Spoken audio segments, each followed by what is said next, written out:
morning again, and happy Father's Day. In Unity, Father's Day is more than just for fathers. It is celebrating the masculine energy, which we all have. Fortunately, science tells us now that we women have masculine energy as well. So whatever we are expressing. Today is the last in my series on archetypes. Today we're going to look at two archetypes. We've been, for the last, this is the third week, we've explored two archetypes per Sunday. Today we're going to talk about the sage and the magician. So archetypes. Archetypes are nothing really new. Carl Jung pulled archetypes forward from ancient wisdom and explored archetypes as a way of helping us to understand ourselves. Every world religion that I know about has a verse of scripture that says basically, know thyself. Know thyself. In Buddhism, there is a writing that says to know oneself is to know the Buddha self. So when we know ourselves, and we are made in the image and likeness of God, when we know ourselves, it is a way of knowing God. Archetypes are just one of the tools that we use to get to know ourselves. There are, of course, there's everything on the internet. There are examinations that you can take to tell you what is your predominant archetype. But there is at least latent within every person, every archetype, every major archetype, and there are 12 according to Jung, Carl Jung. So, as we look at the sage, the name of this archetype pretty much says what it is. It is the archetype that part of ourselves that is the wisdom part of ourselves. That part of ourselves that seeks more wisdom, that seeks more knowledge, that goes to the knowing within in order to find answers and that kind of thing. So, some characteristics of the sage archetype are a seeking for intellect, intelligence. Because in the past we thought intellect and wisdom are poles apart, but actually they're very connected. We gain wisdom as we move into those spaces of knowledge. Whenever we do research into spiritual things, we gain wisdom. A core desire of the sage is to discover and live the truth. To discover and live the truth. I will tell you as an aside, one of the reasons that I picked these 6 archetypes that I've talked about and am talking about is because within the Unity movement, my years within Unity, what I see is that these 6 are present for the most part and prominent within the Unity movement. The biggest fear of the sage is ignorance or being duped or misled. When we are connected with wisdom, we understand that there are also opposite, if you would say, opposite of wisdom would be misunderstanding, being misled, not really totally grasping the capital T truth. So this is one of the biggest fears. As far as professions, people who are connected with the sage as a predominant archetype generally go to professions such scholar, teacher, counselor, or writer, or a teacher of philosophy, which is probably no big surprise. For every trait that we have like this, and the more predominant the trait is in our life, the more apt we are to have to display the shadow side of it. The shadow side of the sage is getting stuck in planning and not moving forward. Sages, we all, whenever we think of sages, a lot of times we conjure up a picture in our mind of this older white-haired man with a long white beard sitting at a desk or a table poring over stacks of books and you know, maybe a candle on the table or something like that. When we think of that part of ourselves, we can also realize that we can get stuck in that, especially if we are really, if sage is a predominant part of our lives. Personally, I can get lost in research. Whenever I do research for my Sunday talks or for anything that I write, I start to research. I have countless books, and of course there's everything on the internet. Of course, being careful and mindful about what sites I go to. And so I can go down the rabbit hole, as they say, in this research. And this is one of the shadow sides of the sage, is that we can get lost for hours in these things. In recent years, when I know that I'm going to be doing some research like that, what I generally do is set the timer on my phone for 20 minutes. And when the 20 minutes is up, I generally press repeat, just so I can stay in the knowing of how much time I'm spending on these things. Otherwise, I can be hours into it. The next one is the magician. The characteristics of the magician, and realize these are mythological archetypes, but yet they are present within our lives. We each have the sage within us, whether it's predominant in our lives or whether it is not, but it's always in there. There will be things that happen, even if sage is not a predominant archetype in your life, there will be things that happen that touch your heart, that your mind may go to something larger than yourself. That's the sage within you. The next one is the magician, and by the same token, we each have the magician within us. There have been, I'm sure that you can relate to times in your life when you maybe were in a situation and you pulled something proverbially out of the hat. Like you were pressed to the wall, something needed to happen, it wasn't going well or whatever, so the magician within you started to, really the cogs start to turn, and you start to realize that, yes, I can do this, I can pull this from here and this from here, and it's all going to come together. Lots of times we do that in technology. When technology kind of goes awry, then we allow people who are technologically savvy to come in and act the magician and pull us out of it.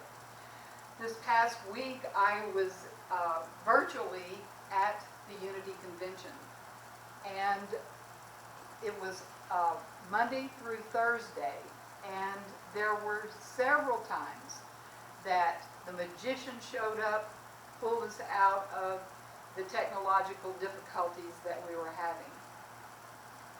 Characteristics, magicians are dreamers, visionaries, and they are people, when showing this predominant trait, they are people that make things happen. You probably know somebody like that. Maybe you are that somebody that you know. But when I was writing this talk, actually in this series is the first time I've ever done in my 15 years or so of pulpit ministry, the first time I've ever done talks on archetypes, and it's really been fun. But you probably know somebody, or maybe you are that somebody, that can pull things out of the hat when the chips are down. It reminded me of one of my classmates in seminary. I'm certain that she doesn't mind me saying her first name. Her name is Jenny. We are still friends. We were housemates, classmates. Jenny was one of these people, and probably still is because it is her nature. She was definitely a magician. She could pull things out of hats that people wouldn't even believe. We all kind of knew after a couple of months of being together in our seminary class, we knew that if we wanted something done that kind of looked sort of impossible or difficult, talk to Jenny. Jenny could make it happen and pull it off. If she didn't know how to do it, she knew people that could, or she would acquaint herself with people that could. The core desire of the magician is to understand the laws of the universe. Now, we all have seen magicians that do tricks on the stage and various things like that. I mean, that is an outpicturing of a way that a person can be well known for doing these kinds of things. The magician that we're talking about has more to do with being totally connected with the universe and what is possible. The magician loves to be able to understand the laws of the universe, because then they can work with these laws in order to produce these things. The biggest fear of the magician is unintended negative consequences. Unintended negative consequences. The magician generally will have a healthy pride about being able to pull things together. And if things don't come together, that's one of the things that they fear. Professions are inventor, healer, shaman, or spiritual leader. The shadow side of the magician is the magician personality can be manipulative. Once they realize that they can cause things to happen, they can sometimes slide into manipulating people around them. So those are two more archetypes. And so again, I'll go over some of the things that I've gone over the last two Sundays. Is that a very basic thing about spirituality is know thyself. Know yourself. I couldn't tell you the number of times that people have come to me and with various problems or situations, circumstances in the world, and when we really start to dive into things, underlying things, I'm going to just guess 85 or 90% of the time it's going to come up that people say, I don't know who I am. Apart from this situation, this job, this person, I don't know what I like. I don't know what my purpose is. It is so very important to know who you are. Know your preferences. Know your likes and your dislikes. Excuse me. This is a part of what makes you who you are. Know yourself at depth. Now, I'm going to go a piece deeper here. I'm not talking about personality. I'm not talking about knowing what your favorite color is or your favorite kind of ice cream or any of that. That's not what I'm talking about. What I'm talking about is knowing yourself. Think of yourself in this situation. You are in the dark, lights are off, you can't see anything, you can't sense anything with your senses, you're sitting in the dark. Who are you? Who are you? There are no colors, there is no ice cream, there is nothing to do with the personality. Who are you?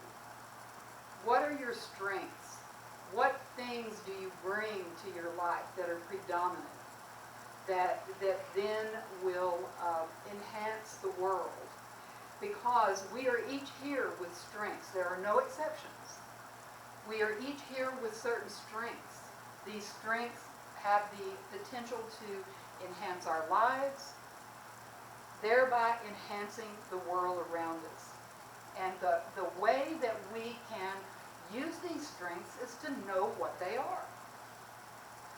You may be sitting in the dark and thinking, who am I? Who am I? What kind of traits do I have? I've been told that I'm made in the image and likeness of God. Which ones of those characteristics of God do I feel the strongest? Do I feel is most powerful in my life? That is a piece of being able to know yourself. Probably, I'm guessing, you probably never heard of Martin Seligman, so I'm going to tell you about him. He is one of the early pioneers in positive psychology. Prior to positive psychology, and it was true with mental health as well as physical health, that in order to look for cures, it was a popular thing to look at an illness. So in order to, in seeking a cure for psychosomatic illnesses, psychiatric types of illnesses and that sort of thing, people with these illnesses were studied until someone decided and realized that to look at a sick person is not the way to find the cure. Look at a well person and see what that well person does. So this is how positive psychology was born. He is one of the, he's still alive today, he's in his late 70s. He especially studied, here are 3 of his books. He has more than a dozen books. Authentic Happiness, Learned Optimism, Learned Helplessness.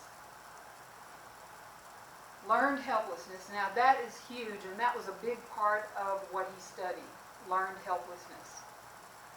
When we do that, we place ourselves in the position of a victim. We don't rely on our strengths. We just think that the world throws things at us, and we have to deal with it the best that we can from a standpoint of helplessness. So he studied about how this relates to depression, and so he wrote the book, Learned Optimism. This is one of the ways that we learn to be all that we can be in the world.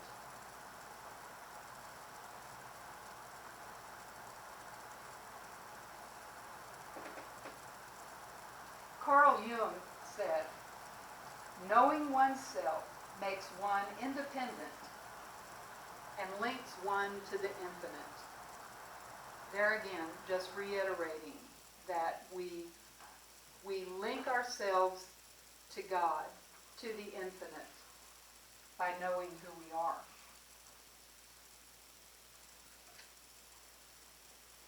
Last week we talked about self-actualization, Maslow's work.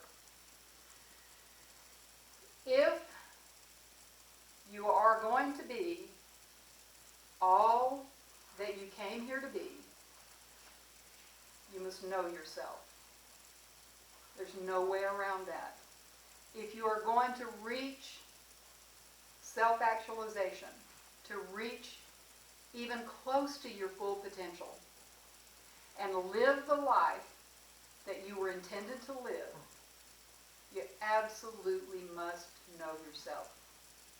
No way around it. Know who you are. Play up your strengths. Play up your strengths. It was once thought, pick out your weaknesses and work on your weaknesses, but now we're much smarter than that, in my opinion. Let those things go. Play up your strengths. Work on your strengths. Get better and better at what you're already good at. These are, there are so many tools that God gives us with which to build a life that we not only love living, but a life that gives back to the world and makes the world a better place. If you're going to live the life that you were intended to live when you made the contract to show up on planet Earth, you must know yourself. And that is imperative. The poet and philosopher Goethe, here's a quotation from him. I think he was 13th century, not positive. Here it is. He who cannot draw on 3,000 years will be doomed to live life from hand to mouth. You would not be here this morning if you were okay with living hand to mouth. Now, I know a lot of times we think of that as connected with money.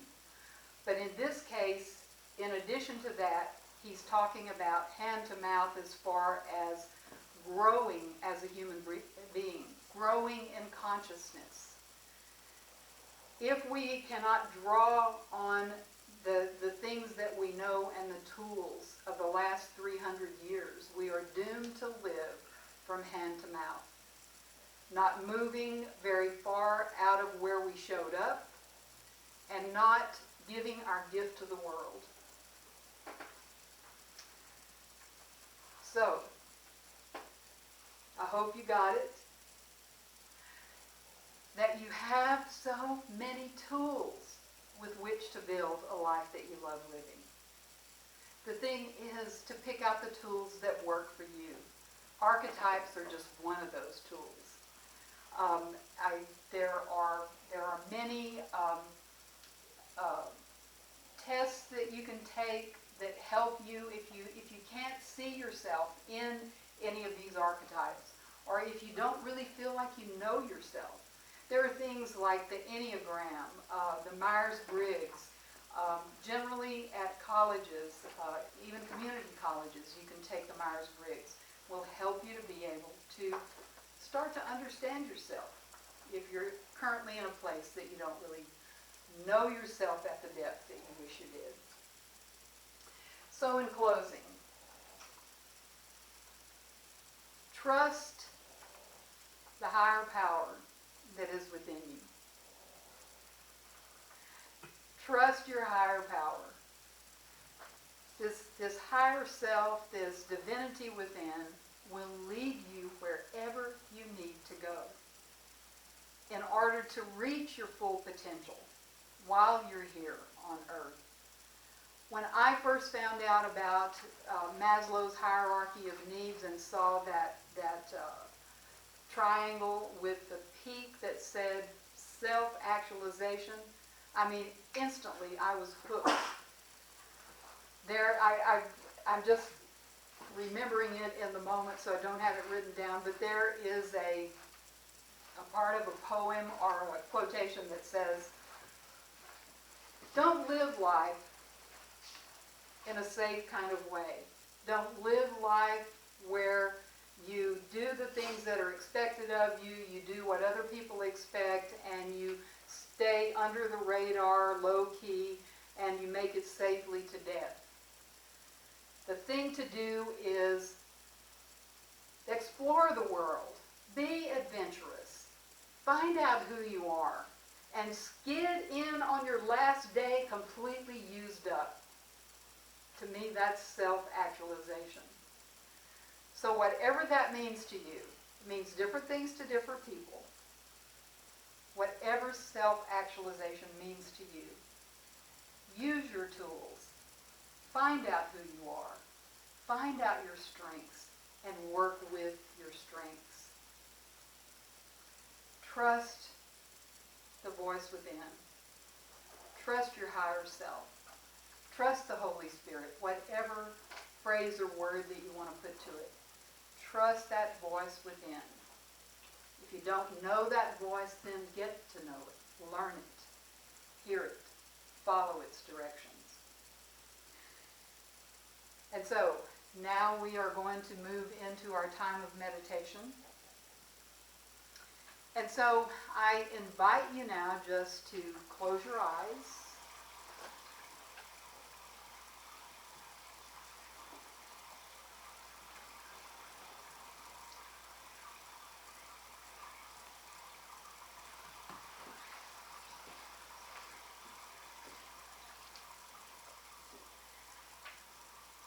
And just find a comfortable place in your seat and feet flat on the floor, hands in your lap, either palms up or palms down, whichever is most comfortable to you. Many people hold their palms up as a symbol of receptivity.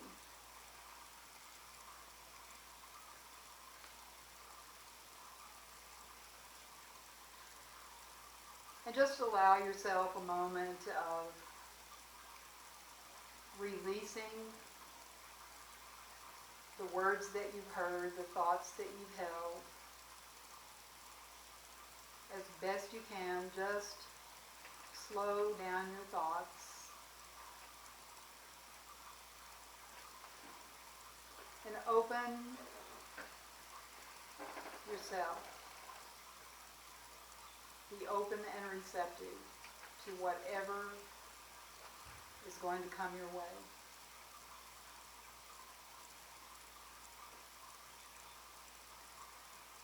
Deep breath.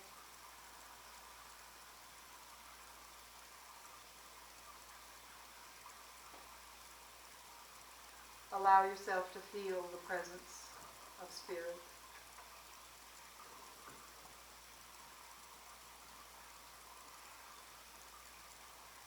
Allow yourself to open.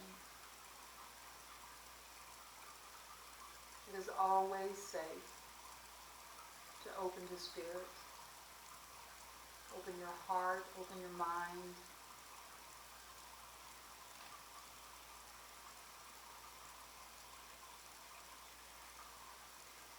Allow this inner voice to speak as you listen.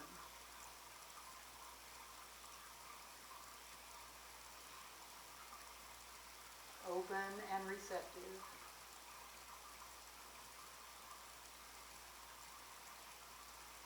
Allowing yourself to feel the gratitude of having this voice always at your disposal. Always speaking to you.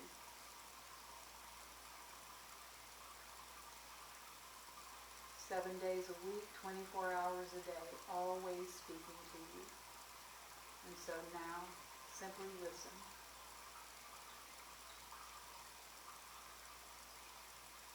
Listen to whatever this voice is saying to you in the silence.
As this time of meditation draws to a close,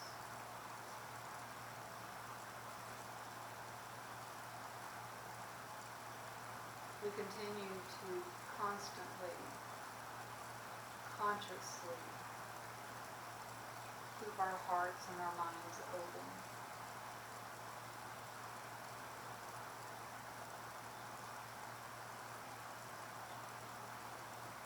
We listen to our guidance.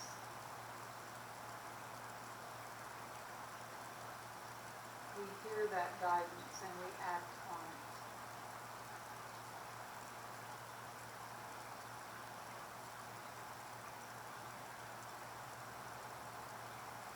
That infinite guidance will never steer us wrong. Always in the right direction, the most beneficial.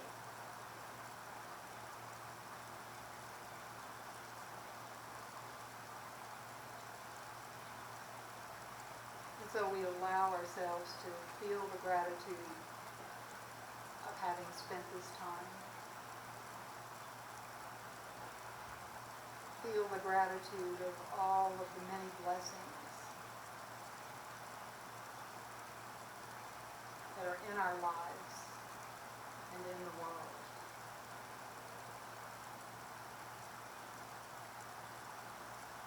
We allow that gratitude to permeate our minds and our hearts.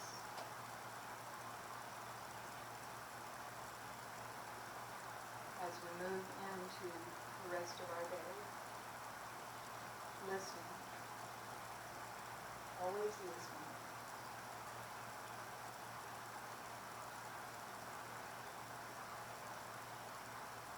And now we end our meditation. Thank you for joining our celebration service today. This is brought to you courtesy of Unity Spiritual Center, West Texas. Your generosity makes this live broadcast possible. Please visit us on Facebook at facebook.com Unity of West Texas or at unityofwesttexas.org and click on the Learn More button to make a donation. Also, if you order from Amazon, please join the Smiles program and select us as a charity you support. Thank you, and may God's light continue to shine upon you.